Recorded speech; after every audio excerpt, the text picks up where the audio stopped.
Dylan Marlais Thomas was born on the 27th of October 1914 at 5 Cwmdonkin Drive, Uplands, Swansea, in the front bedroom of this semi-detached house.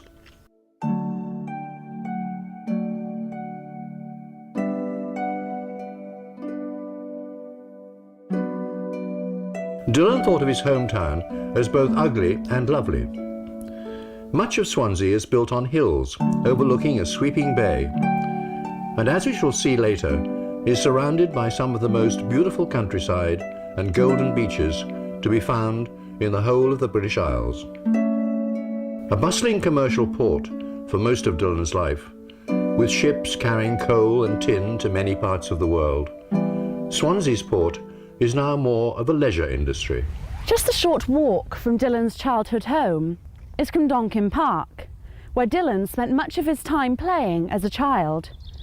Many of the features of this beautiful park have sadly changed, but a few still remain, just like this cast iron drinking fountain which Dylan once referred to in one of his poems. You can still play bowls on the bowling green.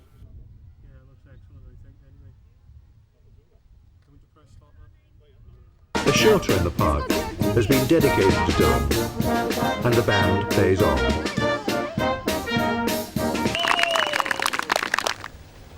You will also find a memorial stone carved with an extract from one of his poems.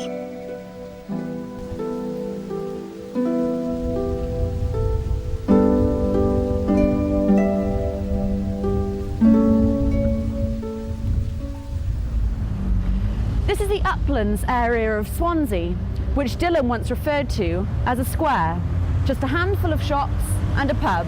When Dylan walked to school, he noted that the shops were named in different colours. Mr. Grey, newsagents; Mr. Green, sweet shop; Mr. Black, cobblers; and White's, the shoe shop. The names may have changed, but the shops are still there, and Uplands still retains its character. Dylan's first school was at 22 Mirador Crescent, Uplands, a very small private school run by a Mrs. Hole.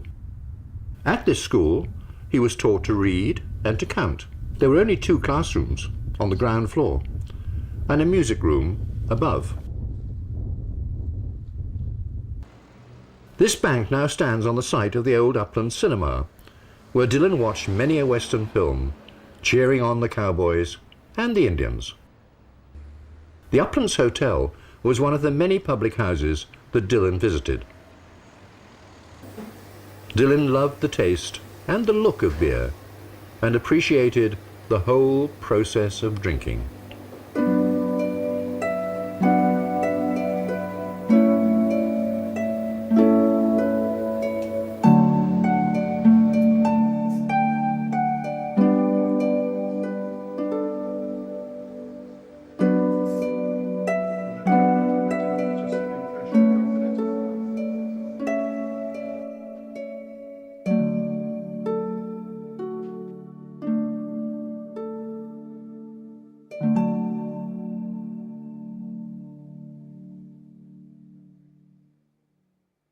In the 1930s, this building, the Church Meeting House in the Grove, was used as a radio recording studio where Dylan presented a programme, Swansea and the Arts, with a group of friends he referred to as the Boys, who regularly met together in the Cardoma Cafe in the centre of Swansea. 69 Glanbridden Avenue was once a grocer's shop owned by a great friend, Bert Trick. Weekly meetings were held in the back room of the shop, and Dylan and friends would give readings and have many a discussion. Dylan often visited Warmley, 38 Eversley Road, the home of another friend, Daniel Jones, a professional composer. Their first meeting is described in his story, Portrait of the Artist as a Young Dog, under the title, The Fight. The Dylan Thomas Centre was built at the beginning of the 19th century. It was the old Swansea Guildhall, but was later used as a police station with a hanging cell, and then a technical college. Until in 1998, It was made into the Dylan Thomas Centre, which houses a permanent exhibition to Dylan Thomas. A short distance from the Dylan Thomas Centre is the Dylan Thomas Theatre, the home of Swansea's Little Theatre, of which Dylan was a member in the 1930s, when it was based in the Mumbles, and where he acted in many plays. The theatre also houses a permanent exhibition dedicated to him. In the marina, a modern development of Swansea's dockside, there is a large statue of Dylan, sitting with his hands on his knees. Carved on the statue is the last line of his poem, Fern Hill. Cross over the small swing bridge at the marina, and you will see the statue of Captain Cat, the blind sea captain in Under Milk Wood. Swansea is still the best place, Dylan once wrote to a friend, but Swansea has changed dramatically over the years. Dylan's town is now a city, but there are still many reminders of the city in which Dylan lived. This is Swansea Museum, which Dylan once referred to in a radio broadcast of his, Reminiscences of Childhood, as a museum which should be in a museum. Just across the road here is Wine Street, which was a focal point in Dylan's life. At the top of Wine Street were the newspaper offices of the South Wales Evening Post. The paper has now moved to more modern premises near the museum. Dylan joined the Evening Post, first as a copyholder and then as a junior reporter. In the story Old Garbo, about this period in his life, he refers to the Strand as a slum. Well, it's still pretty old. Forming part of Wine Street is Salubrious Passage. In a ghost story, called The Followers, set in and around Wine Street, Dylan renamed Salubrious Passage Paradise Alley. He would visit a friend who had a workshop above Salubrious Passage. They would heat pennies until they were red hot, throw them on the street below, and watch as passers-by tried to pick them up. Not very salubrious. Dylan's bookshop, which houses a large collection of books relating to Dylan, is located in Salubrious Passage. Also in Old Garbo, there is mention of the bells of St. Mary's Church, which he could hear from a mile away. At Castle Square, in the centre of Swansea, and only a few yards away from Wine Street, there is a water sculpture. Around the base of the fountain is a quote from a Dylan poem. Just up from Castle Square was a favourite haunt, and mentioned in Old Garbo and the Return Journey. Then it was called the Three Lamps. Dylan sometimes stayed in the Bush Hotel, High Street, and spent the night there before leaving for London and then the United States in 1953. The King's Arms, also in High Street, was another haunt and was a handy place for a drink before nipping off to the BBC offices for his radio broadcasts. And these are the BBC offices, where he made his early broadcasts. Not his very first, however. It was meant to be broadcast from here, but Dylan was in London and couldn't get back in time, so his first broadcast came from the BBC London offices. After Mrs. Hole's school, Dylan attended the old grammar school in Mount Pleasant, Swansea. He enrolled just before his 11th birthday in 1925 and left in 1931.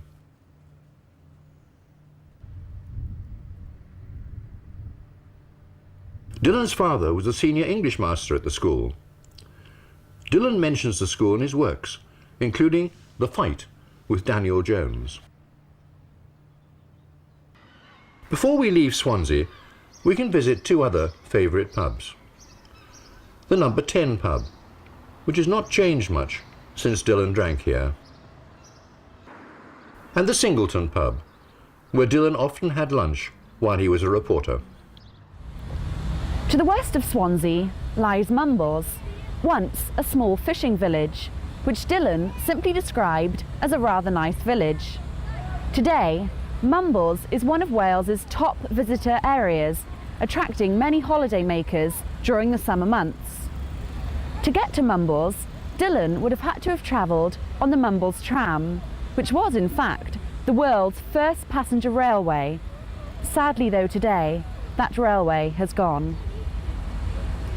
Apart from visiting the little theatre, Dylan would spend many evenings drinking what he referred to as oyster beer, part of the Mumbles being called Oystermouth because of the oyster beds that were once cultivated in the bay. He would be found in the Antelope,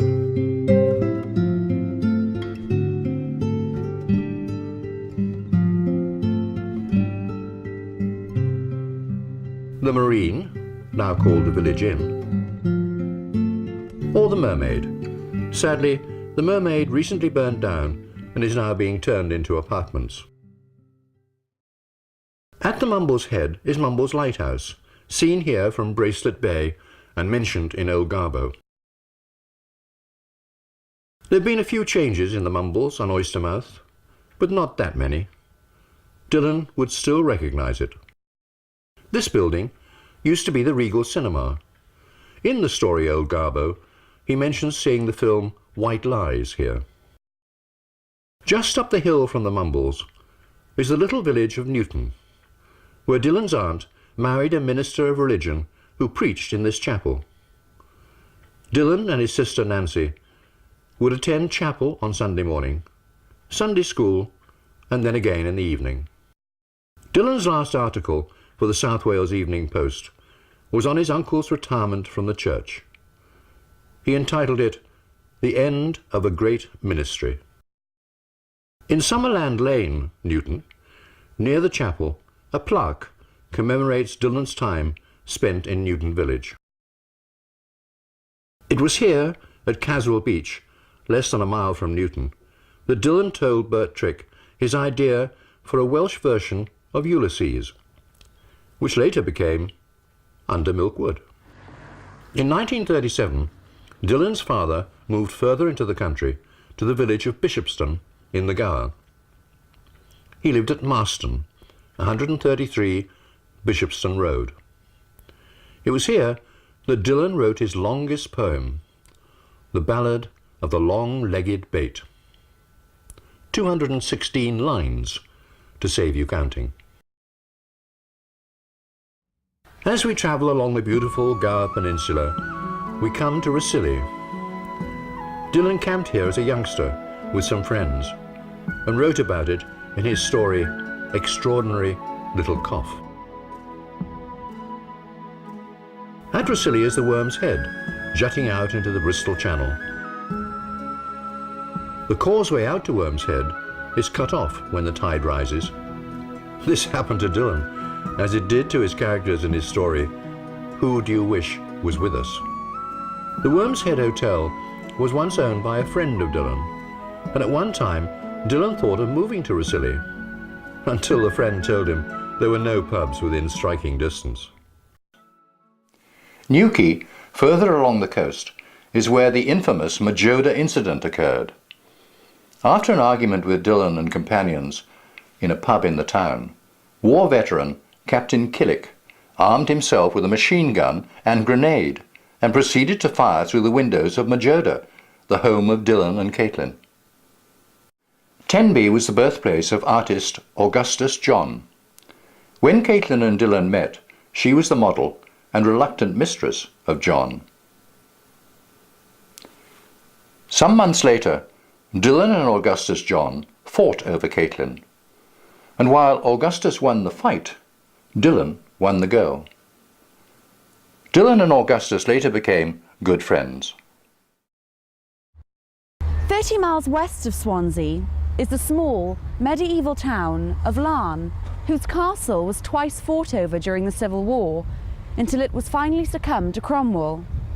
It has had a cockle industry, pirates and smugglers, but today it is a peaceful, charming town which attracts many writers and artists. Dylan first lived in Laughnarne with his wife Caitlin at Eros, 2 Gosport Street.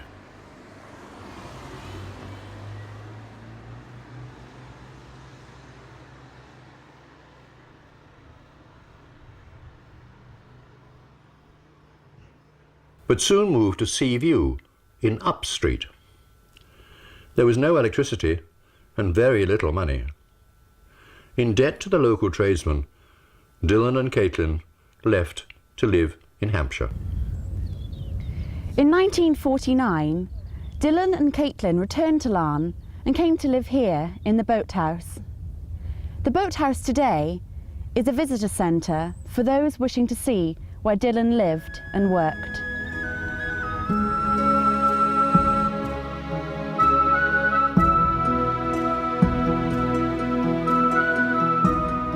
Before living in the boathouse, they stayed for a number of months in Castle House, a fine Georgian building.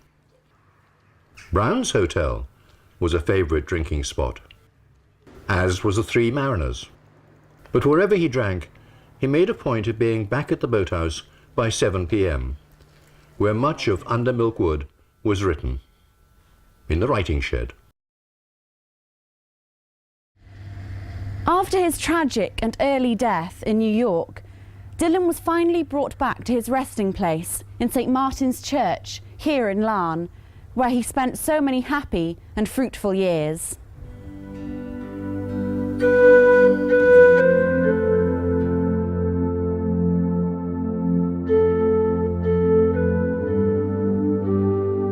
Perhaps surprisingly, there is no grand monument or gravestone where Dylan and Caitlin lie.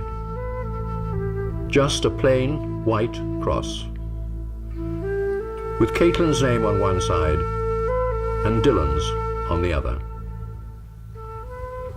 But then, Dylan Marlais Thomas may lie here, but his monument is in his poetry and his short stories.